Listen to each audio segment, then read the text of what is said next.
So, first off, I have never played any of the Tiny Epic games. I backed this on Kickstarter because it looked really interesting to me and it gave me some LA Noir vibes. But, skeptical, but it wasn't too much, so I just said screw it. It is the deluxe version. It had a little sticker that said it was the deluxe version, so I'm guessing that means Kickstarter exclusives. I got the expansion with it, and I took the plastic off just because I hate unboxing. Interesting side note, when it was shipped to me, it was shipped like that. And I was like, huh. I wonder if the box is big or things are just weird in here. And things are just weird in here. So with that, let's get to Tiny Epic Crimes. And hopefully I don't have to push doubt on it being fun. So, that is really neat. It looks good, it even shows it better on camera. I really like that, especially when they do small things like this. I appreciate it. We have this tiny book. So I read the Kickstarter how it plays, and I was like, oh, that's really cool. You just wander around, you're actually trying to solve a murder mystery. This was a bonus expansion. I believe this was a Kickstarter exclusive only. I might just give this away, so let me know in the comments if you're interested in this, because this is the Crooked Capos expansion, mini expansion. Well, we got all these wooden tokens, silk screen, they look pretty good.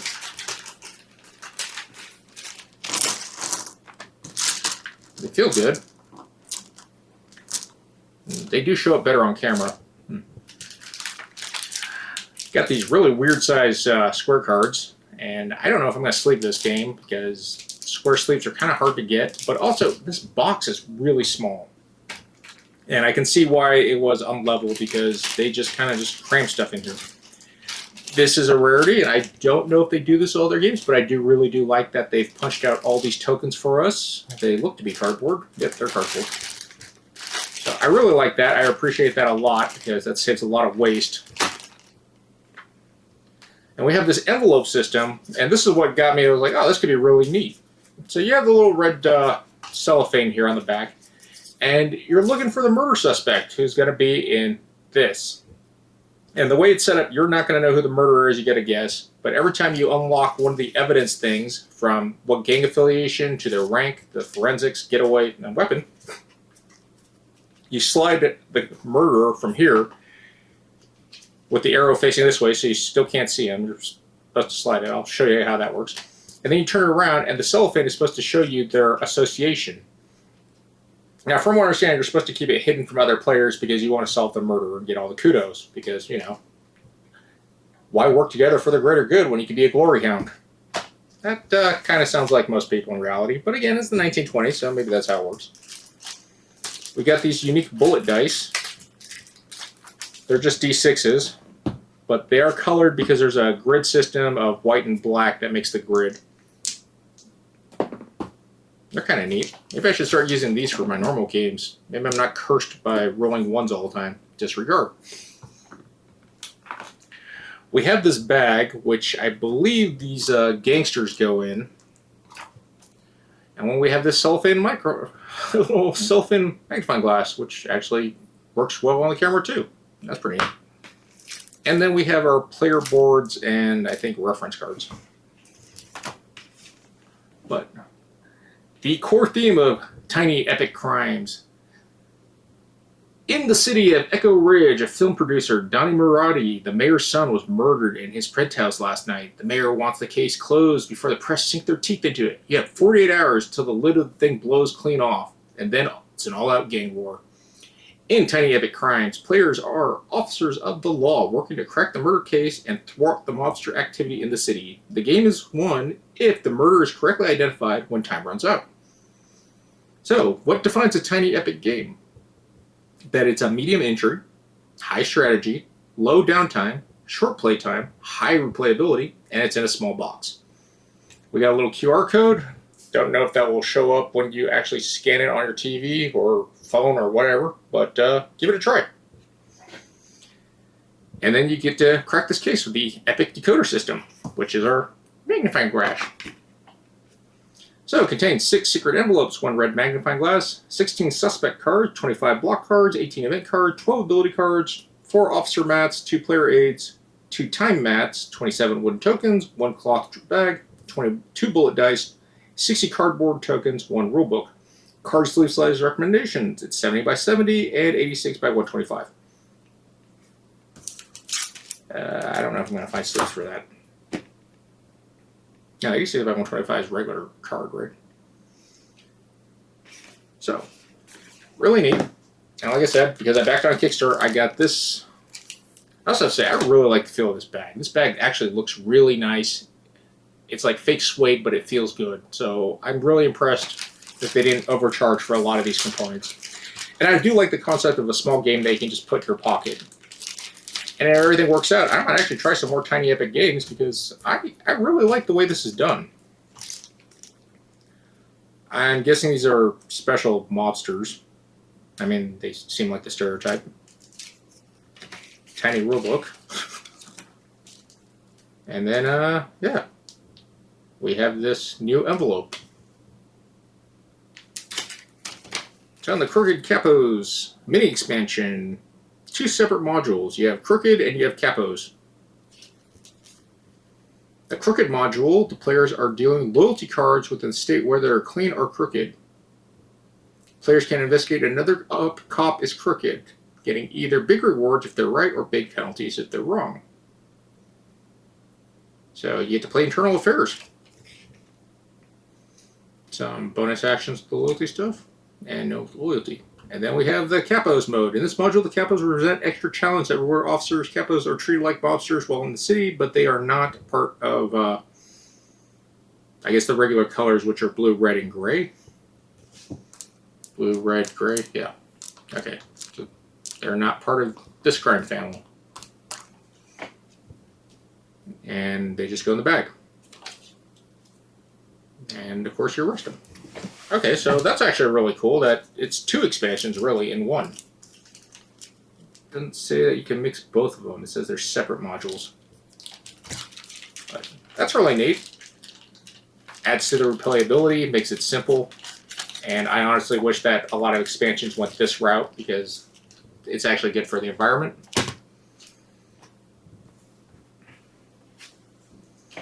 Alright, things that you do in Tiny Epic Crimes. You can drive, you can perform one action, arrest, call for backup, have a coffee break, catch an informant, catch a witness, search a scene, stake out, and bring in for holding. Then you will draw an event, you will do the mobster rule, and add whatever mobster to the city.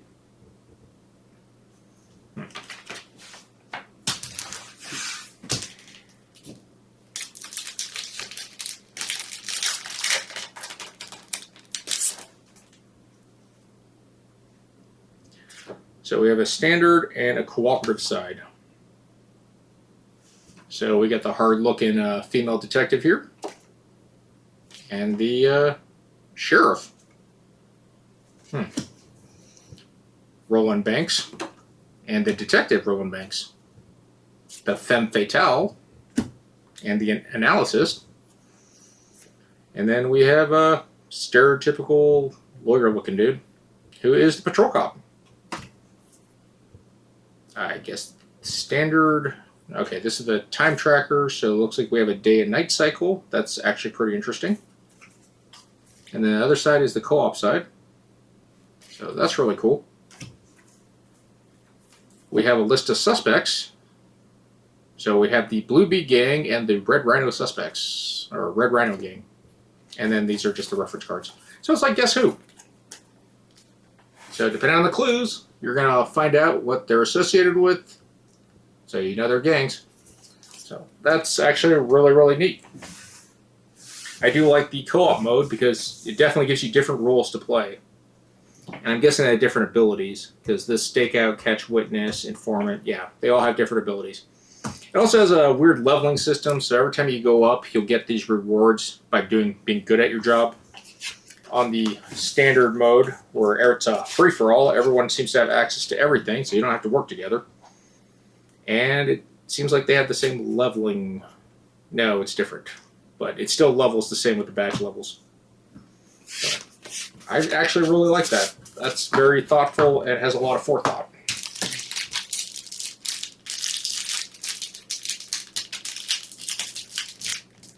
I don't know why I can never figure out how to open these properly. So, from what I remember on the Kickstarter, your city is going to be set up in a grid. We got our suspects, our force cards, because nothing says being a cop than using force. Our events, which if too many of them happen, bad things happen. But from what I understand the city, you have a 5x5 grid with the police headquarters in the middle.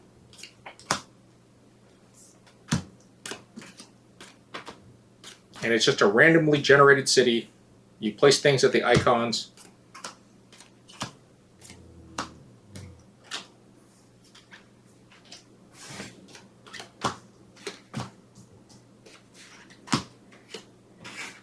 This is definitely taking up more table space than I thought. The box is small, but it's kind of normal board game size. And of course, Echo City is just an analogy for old-timey LA. So big fans of LA Confidential, Mulholland Falls, any other Hollywood gangster type movies that I'm missing. But definitely, you know, an homage to LA Noir because that's the way it seemed like. I do say I like how everything lines up. It was designed to line up properly, I think. That or I'm just getting lucky putting everything in the right place. I seem to be missing a city card.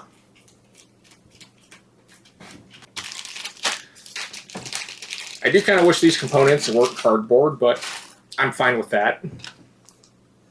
So from what I understand, that you are going to put these marker tokens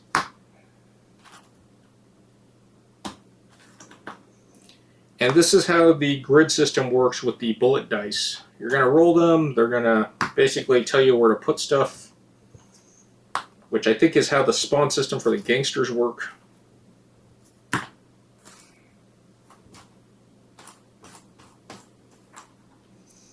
So we have the black and the white dice, and you roll this, and it's supposed to spawn the location from the mobsters from the bag.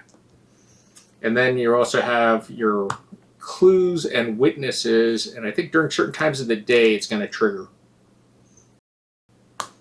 But it should look something like that. Where's the book?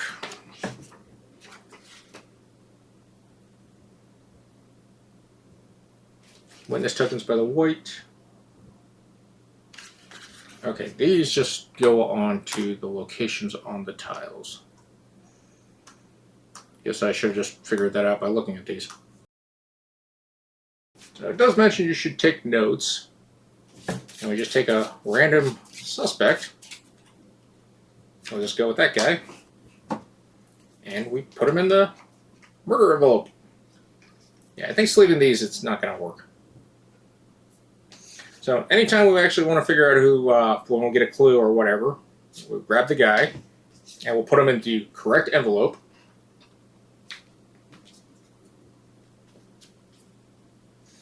And then you get to look at it. So we know this guy had a gun. And then we use our little reference cards and start checking off suspects. So we know the suspect has a gun, which is like half of them. So that's not a great clue. And then when you're done, you put them back in the sleeve so that the next person that collects evidence. And we throw all the mobsters in the bag.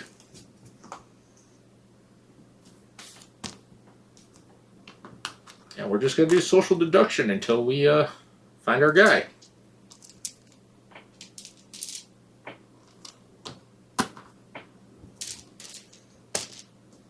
And I'm still missing a thingy. There's a bomb here. That's not great. So we have a forensic token, a weapon token, a bomb, a getaway and gang token, and a bank token. We have more of these little time clock tokens, which I believe these are part of the time track mechanics. We have a bunch of these chits that are probably used in the events. So everything you do has an amount of time associated with it, and that's what you're risking. and you have basically 48 turns, plus or minus a lot, because let's face it, you're not just going to do the 1 hour actions. But I'm going to read up some more about this. I really want to get a game of this into play really quick because I really like the idea of this game. But that's the setup for Tiny Epic Crimes and kind of how it works. But I'll get into more detail. This is just the unboxing. But you get a lot of value for the price. I think I paid like $50 plus shipping. I don't remember. But I'll double check the price on Kickstarter. It wasn't a lot. And I figured I'd give Gamelyn Games a try. And like I said, it came with this Kingpin expansion. So I'll clean this up and I'll unbox the Kingpins next. So sadly, even getting rid of some of the packaging, which really was bad, it still sticks out a lot. So I think if that goes, nope, still tight. All right, well, there's just, the box could have been a little bit bigger. Definitely excited to try that out this weekend, if I have time. All right, now we have the Kingpins. And like I said, it was packed like that, because it has a lot of wooden pieces in it. So, the Kingpin Squad's Code. There's a prologue, overview. A crime lord is working behind the scenes to stop the officers from cracking the murder case. To thwart the Kingpin, players take turns controlling the patrol wagon to bust Kingpin's flop houses across the city. Each has a clue to the true nature of the Kingpin, and 2 of these traits of 4 possible are identified, and then specific Kingpin is revealed. Players then must bust the remaining flop houses on each of those traits in order to finally topple the Kingpin. So we have 6 unique Kingpins, 6 landmarks, 1 identity map, 2 scheme envelopes, 7 scheme cards, 4 cold cases, 16 flophouse tokens, looks like 4 of each, 1 paddy wagon, 1 timer track, 1 patrol wagon card, 4 ability cards, 6 event cards, 10 event tokens, and additional setup. You're going to put flophouses in a certain order. It looks like flophouses are going to go in this grid pattern. And then the landmarks are going to go in a pattern also. Looks like they're going to do 1 at the top, 2 in the second. Okay. Game objective. On top of cracking the murder case to win, players now must topple a Kingpin before the patrol wagon's tracker passes the final space. Oh yeah, 2 objectives. So this just makes the game harder. This could be neat. And then schemes do something like an area effect. Topple the Kingpin. Alright, the Rogues Gallery. We have Jake the Jester, so Discount Joker. Kahira the Queen. Caleb the Colonel. Patsy the Plunderer, of course. Why not Patsy the Plunderer? Richmond the Rake. And Dominique the Duchess. Man, these guys just like copied Marvel. Everyone just is the tooth. Stan Lee, of course. Oh, that's some cool art right there too. Didn't notice that.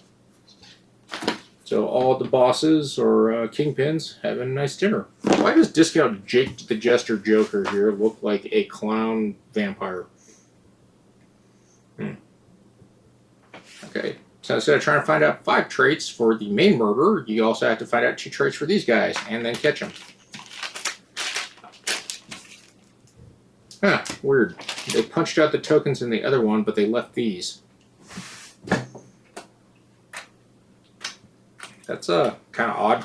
Don't know why they did that 50-50. Okay, let's look at this cringy artwork. Jake the Jester here, so it's like an Asian vampire Joker. We have Patsy the Plunderer, who I'm guessing is a pirate slash explorer slash the Hollywood Karen. We have Caleb the Colonel, who, why not? This is the 1920s. Everyone had a monocle that was a colonel. Kahira the Queen, which I'm not exactly sure what any of this is. I'm actually more confused by this art style.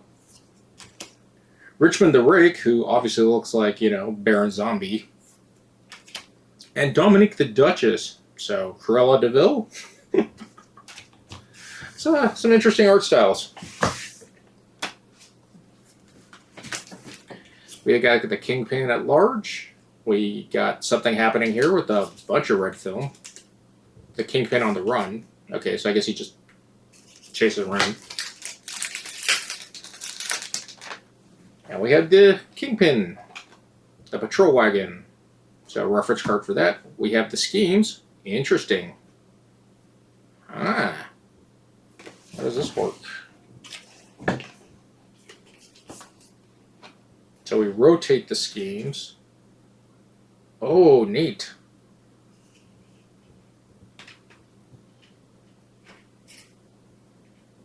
I like this idea. So this rotating thing is actually really cool.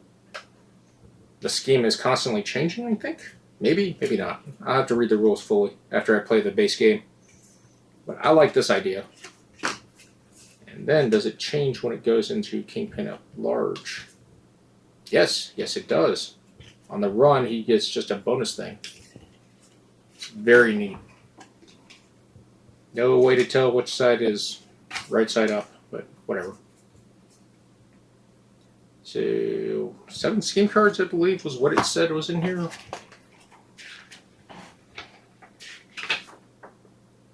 Seven scheme cards. How many event cards? 6 event cards. 6 event cards. Pulled cases. 4 pulled cases. 4 pulled cases. And 4 ability cards. 4 ability cards.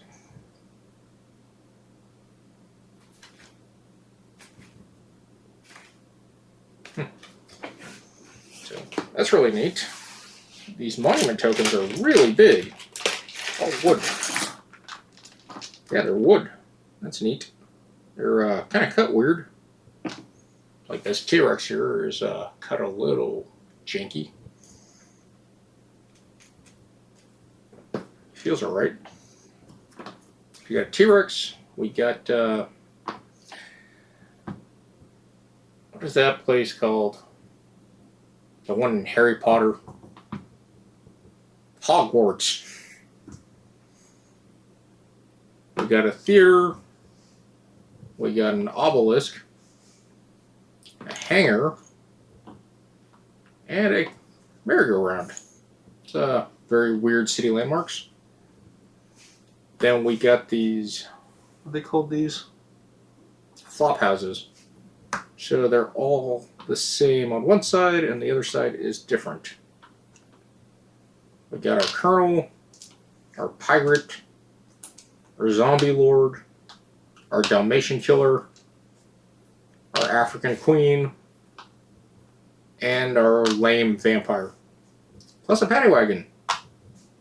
The Paddy Wagon token. Yeah, so the flop houses just go out randomly, but they have to go to a certain way. And the Paddy Wagon goes and busts the flop house, and you have to collect the right ones to find the guy. But you don't know who the Kingpin is, because the Kingpin, there's no way to actually track the Kingpin. You just get the right things? Huh. What is the setup on this? Yeah, the 6 Kingpins just save it on the side. Okay, so in the flop houses, once you get a certain group of flop houses, the first completed rows determines the Kingpin. So the Paddy Wagon running around. Okay. That adds a lot of interesting chaos to the game. I like the idea of it. That's what's in the Kingpin box. Again, don't know how long it's going to take me to actually get around to playing these games. I got a lot of stuff on my table to do, and not much time to do it. Big deal at the docks. True crime story solved. So apparently what happened is approximately 2,000 units went missing, and I'm going to paraphrase this. You can look this up on the Kickstarter update. I'm not sure if you haven't, but I've attached to the screen view to read if you want to go down and scroll through, pause, and look at it. But apparently they were stolen from the port of LA, and 2,000 units went missing, so it affected a lot of backers. And supposedly the guy who bought the stolen goods, and I say bought loosely, because they actually do have shipping labels and like barcodes on them for the USPS. He bought them unknowingly and he was selling on a Facebook Market page, advertising it as a board game that hasn't come out yet, which seems really shady. So he was advertising out, and some of the backers notified Gamelyn Games about, hey, some guy's selling Tiny Epic Crimes here, and it's kind of shady. So over at Gamelyn Games, they decided we should actually get the cops involved. And they didn't seem very helpful in the beginning until they actually got to talk to the police chief and the mayor, which seems unnecessary, but anyways. Eventually, they did get the help of the police, so they traveled from their HQ from Arizona to Los Angeles. I think it's Los Angeles. Anyways. To actually figure out what happened. So during the investigation, they got all the information, they set up and got actual name, and they went to the warehouse. The detectives got involved, and they went in and basically gave them a really weird all clear on the way they're going to approach the operation. So, Gamelyn Games was allowed to be there on spot. They wanted to be there in person, so they drove to Arizona. So that's really cool that they actually care about their product that much. Granted, it's also a lot of it's a lot of backers and money going missing, basically. During the investigation, they had this weird plan to send texts, and there's the text alert on the bottom that's coming up. But it just seems really odd that the police didn't want to do anything until it got brought up to higher attention. But their texting was, they're here, they're being cooperative. I'll call you guys over in a few. So right here in the line of text, apparently they hid this shipment, even though they were being super cooperative and saying it was an accident. It's kind of weird that he didn't know he bought a bunch of stolen games, even though they do have shipping labels, addresses to go out, and this is somehow an issue with a third-party vendor. No one's really sure yet how this happened. The fact that they're releasing this kind of makes it seem like the crime is solved, but I don't know if anyone's being charged. But they were able to count for approximately 2,000, and hopefully everyone will get their stuff soon. So you can see that here's all their stuff that they recovered, and then continuing down the page, you'll see that clearly there's a shipping label right there. Everything's been packed up to go. Now, they have not been scanned into the USPS tracking system, so it shouldn't affect anyone getting their stuff. And here's them loading it all and having it at their headquarters. But nothing should be affected, and everyone should be able to get their stuff normally through the post office. There was some issue about COD stuff, but they said if that happens, pay it, send Gamelyn Games the receipt, email them per the page description, and hopefully, everything will be resolved. As far as everyone else is concerned, the world stuff is going out. Hopefully by the end of the month, you will be able, by the end of October 2023, you'll be able to get your game. If you have any issues, contact Gamelyn Games. And of course, they like to give the local shout out to the 4 people that helped them, the local police and the mayor. But yeah, it's a really, really weird scenario. And it seems really like a cool backstory to add, so I don't know how true any of this is. I don't know why anyone would lie about this. It seems really weird. But I give credit to Gamelyn Games to actually going out and basically doing the job of law enforcement. They are standing by their customers and supporting them really well and making sure that you got what you paid for. Good job on Gamelyn Games. I'm just sorry that they had to take the initiative to do what law enforcement should do, especially since they got a majority of the evidence themselves and information. And this is just a big update for everyone else. If you see a new game come out on Kickstarter and a shipment kind of goes missing, someone might have stole it from the port and you're just taking other people's stuff. Well, that's been the unboxing of Tiny Epic Crimes. Tiny Epic Crimes Kingpin, the Kickstarter Capos expansion. I did try to play the game. I like the idea of it. I don't know if I'm going to keep it. I've played about 3 games of it. And in my experience, it's a really, really weird timing system. It's restrictive and fair, but the crime really wasn't that hard to solve. There was scaling issues with 2 players, which the rule changes didn't help that much, I've discovered. But in a 4-player game, we were all able to actually deduce the criminal fairly quick. The only thing that came down to was getting our badge levels up, because apparently the person with the highest badges wins. So that came up in the 4-player game. It's a fun game. It's a nice little social deduction game. Took a little bit longer, but, you know, that's usual when people are learning a new game. Big shout out to Gamelyn Games to actually going out and taking care of stuff. The game's really neat. I like the system. I actually will probably pick up another Tiny Epic Crime or Tiny Epic game. Let me know which one to go get or what has like a really cool system, because this was really neat. Other than that, if you like what I do, please subscribe. Get any comments for me? Leave them down below. And this has been Ben with GG. Hopefully you guys come back later and still doing the 2023 giveaway. You'll usually see it around the 1 minute mark. But take care and GG.